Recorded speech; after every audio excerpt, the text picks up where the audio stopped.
आदाब, नमस्कार। मैं हूँ रेंसर, एमकेटी न्यूज़ में स्वागत है। हम मौजूद है मुमरा कौसा बाजार पर। आपको बता दें यहाँ पर जो है उद्धव बाला ठाकरे ग्रुप की तरफ से जो है यहाँ पर एक नुक्कड़ मीटिंग रखी गई है, जो कि कौसा बाजार, अमृत नगर और अम्बेडकर नगर में रखी गई है। हमारे साथ इससे मौजूद है बात करने के लिए जो है सुधीर भगत साहब और अनिश कुरैशी साहब और उनकी पूरी टीम। हम लोग जानेंगे कि जो है उद्धव ठाकरे साहब की तरफ से जो है एक मीटिंग रखी जाती है, इसके अंदर नुक्कड़ मीटिंग कहते हैं उसे। वही मुमरा में आज फॉलो किया जा रहा है। हम बात जानेंगे जो कि 2014 के बाद से बीजेपी सरकार जब से जो है सत्ता में आई है, तब से जो है काफी चीज महंगी हो गई है। 2014 के पहले आप देखेंगे काफी सस्ती थी, लेकिन उसके बाद जो काफी महंगी हो गई है। इसको देखते हुए आज यहाँ पर जो है नुक्कड़ मीटिंग रखी गई है। हम लोग जानेंगे क्या है।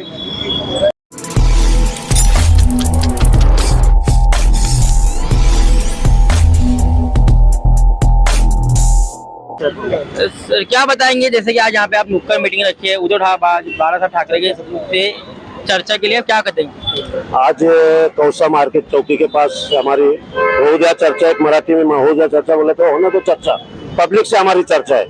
पब्लिक से चर्चा इसलिए है कि जैसे हमारे सामने अभी बताया 2014 से आज तक जो भी जुमलेबाजी हुए थे उसमें एक भी बात सच्ची निकली क्या?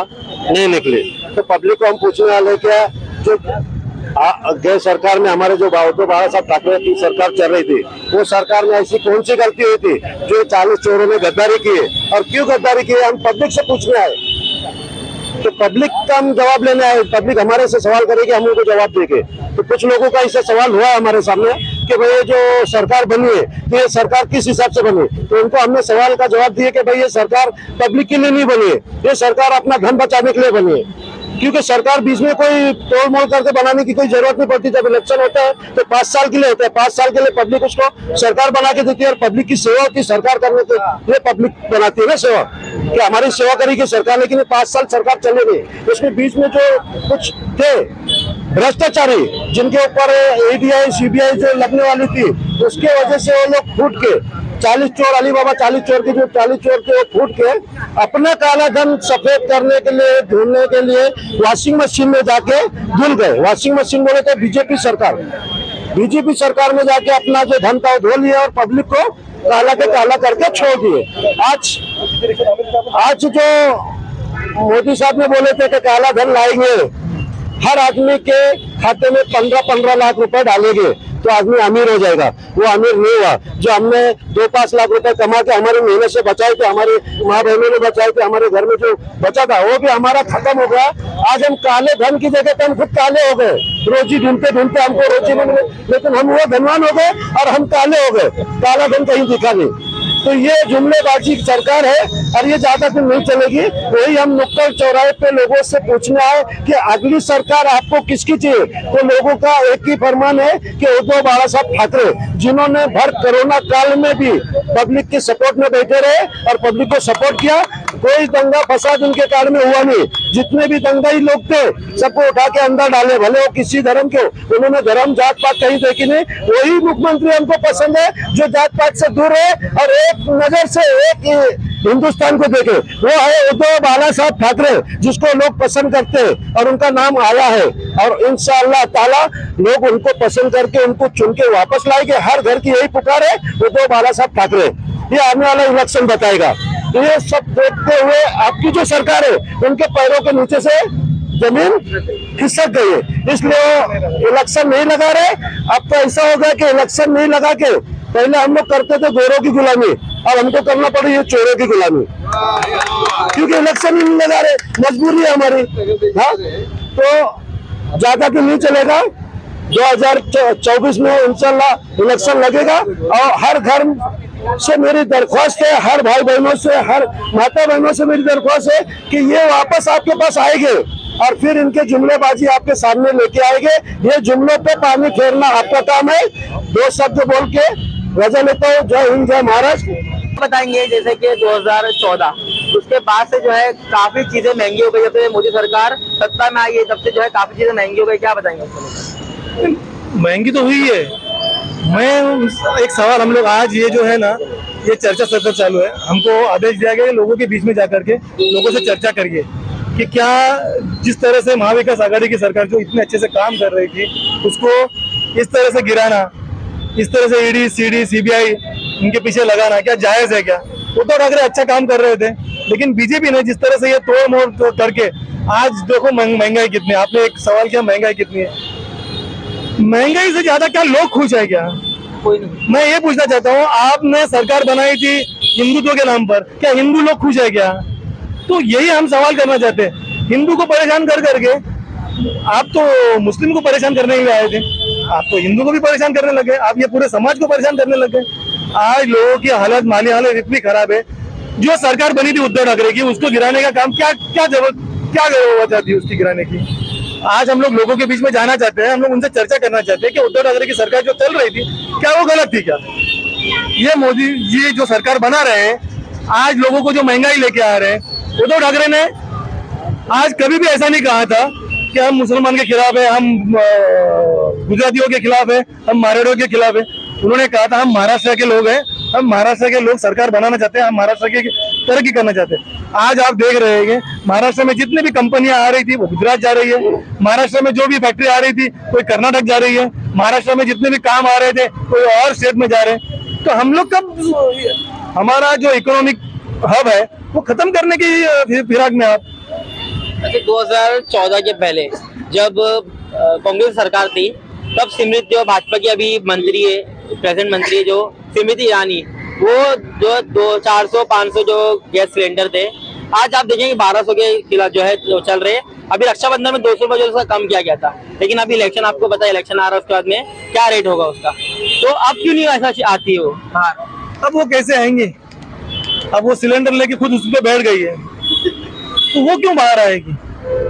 एकदम पहले वो मन की थी, अब तन की हो गई है, तो वो क्यों उसमें इंटरेस्ट लेगी?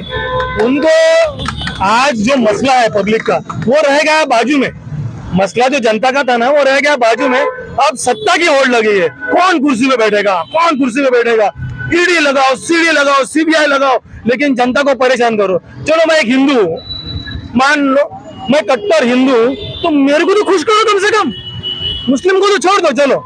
लेकिन ये सरकार जो आई थी बीजेपी की, बोले हम हिंदुओं के लिए करेंगे, हिंदू तो हमको तो खुश करो पहले, फिर और किसी और को खुश करो। हम भी नाराज, वो भी नाराज, तो फिर सरकार किस बात की? महंगाई किस बात में नहीं है? अगर आज के तारीख में वो चाहे जीएसटी के अंदर, अगर सबको तो जीएसटी में ला दिया, फिर पेट्रोल डीजल को भी जीएसटी में लेके आ जाओ, वो नहीं करेंगे। वो बस एक ही लगा है पूरे दुनिया को खुश करने में। बाहर से लोग आ रहे हैं एकदम खुश होके जा रहे हैं, देखो हमने तरक्की कर ली। ऐसी तरक्की नहीं होती है। आपके घर के अंदर लोग भूखे प्यासे हैं और आप बाहर के लोगों को खुश करोगे तो ये सरकार नहीं होती है। अभी 29 जून 2022 को सरकार जो है उद्धव ठाकरे की सरकार थी, ऐसे में उसे जो है कहीं ना कहीं गिराया गया और उसके बाद में एकनाथ शिंदे की सरकार आ गई, उसमें क्या कहेंगे? मुझे एक बताइए, आम जनता से आज यही बात की हम चर्चा करने के लिए आए थे, क्या उद्धव ठाकरे साहब ने कोरोना काल में अच्छा काम नहीं किया था? स्टेट गवर्नमेंट ने क्या बोला था? कोई घर से बाहर नहीं निकलेगा। घर का मुखिया ही अगर सब जगह घूमेगा तो लोग बोलेंगे यार ये तो खुद बोलता है घर से बाहर नहीं निकलो, ये खुद घूम रहा है यहाँ हुआ।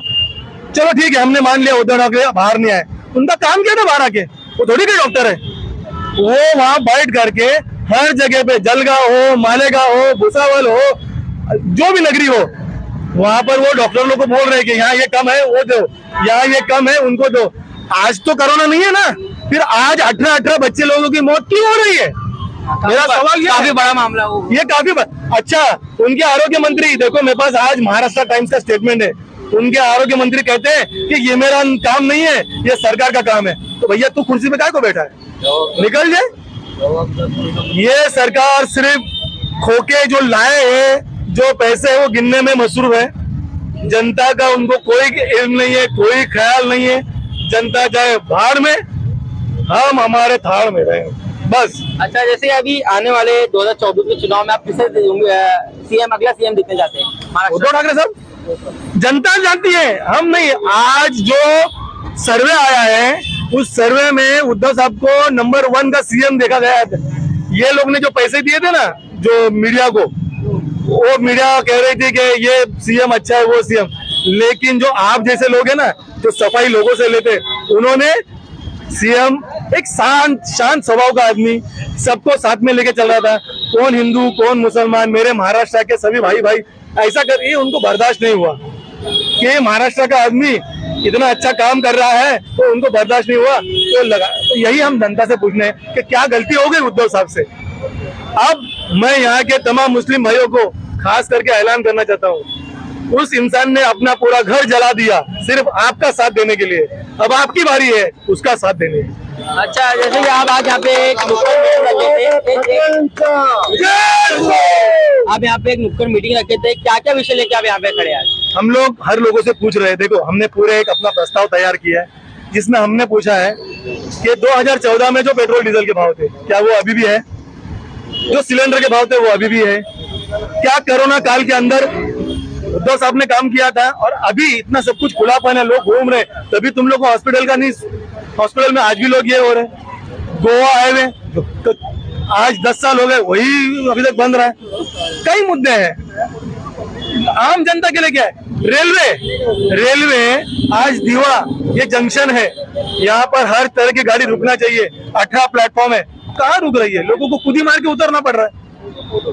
लेकिन आप ये सब मामला यहाँ पे लेके खड़े, लेकिन आप मुमरा का मामला कब उठाएंगे? मेरी एक कहने का मतलब है, आज ये सत्ता का जो हो रहा है आज मुमरा के अंदर, जब तक हमारा प्रतिनिधि, देखो ऐसा है, आपकी बात रखने के लिए आपका आदमी वहां जाना चाहिए।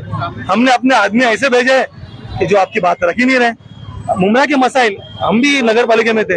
आज जब हम नगर पालिका में, ये जो रोड बड़ा हुआ है ये हमारे काल में हुआ था।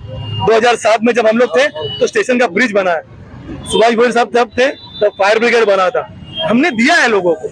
हम इसलिए, लेकिन ये तो उनका कहना है कि हमारे जो है हम सत्ताधारी है, हमारे राज में सब बना हुआ है। जरूर बना होगा, राज में आपके होगा, लेकिन मांग हमारी थी, बजट हमारा था, हमारे हिस्से का पैसा हम यहाँ लेके आए तब बना है। तुमने फुकट नहीं दिया, हमारा बजट का हिस्सा था वो आपने दिया। बस आप कुर्सी पे थे, लेकिन हम यहाँ के नुमाइंदे थे, हमने लेके आए। अगर हम मांगते ही नहीं तो आप क्या देते? बच्चा दूध मांगेगा ही नहीं तो माँ क्या को देगी? फिर माँ बोलेगी मेरा दूध है। हाँ माँ बेशक दे रहा था, लेकिन मैंने मांगा था, मेरे हिस्से का था वो, तो मैंने मांगा। अच्छा, जैसे कि अभी आज यहाँ पर नुक्कड़ मीटिंग रखी है आपने, कौन कौन सी जगह पे होने वाली है और कब तक ऐसा चलेगा? देखो, हमने ये नुक्कड़ मीटिंग बॉम्बे कॉलोनी में रखी, संजय नगर में रखी, अम्बेडकर नगर में रखी, कौसा के आगे तरफ रखी, अमृत नगर में रखी, अभी हम कौसा में। हम हर जहाँ जा रहे, हम लोग कुछ लोगों से पूछ रहे कि उद्धव साहब को जिस तरह से हटाया गया, ये महाविकास आघाड़ी की सरकार है, इसको जैसा तोड़ा गया, जैसा मरोड़ा गया, क्या यह सही है? क्या इस तरह से हम लोग ने जिनको वोट दिए थे, ये बाद में जो वोट देने के बाद जो पलटते, क्या ऐसे लोगों को वोट देना चाहिए क्या? आपने क्या देख के वोट दिया? सेकुलर देख के वोट दिया कि ये लोग सेकुलर हैं ऐसे, और बाद में यही लोग जब पलटी मारते हैं तो ऐसे लोगों को फिर हम वोट देंगे क्या? मैं तो चाहता हूँ इस बार वोट ईमानदारी को देना चाहिए, ना कि गद्दारी को देना चाहिए। तो जैसे कि आपने देखा, हमने जो है बात करी है सुधीर भगत अजीत कुरैशी से। उनका कहना है कि 2024 में आने वाले इलेक्शन में जो है महाराष्ट्र का सीएम उद्धव ठाकरे को देखा जाएगा। देखिए, आपको जानकारी जो दी है, देख रहे MKT news, cameraman Mohsin Ansari.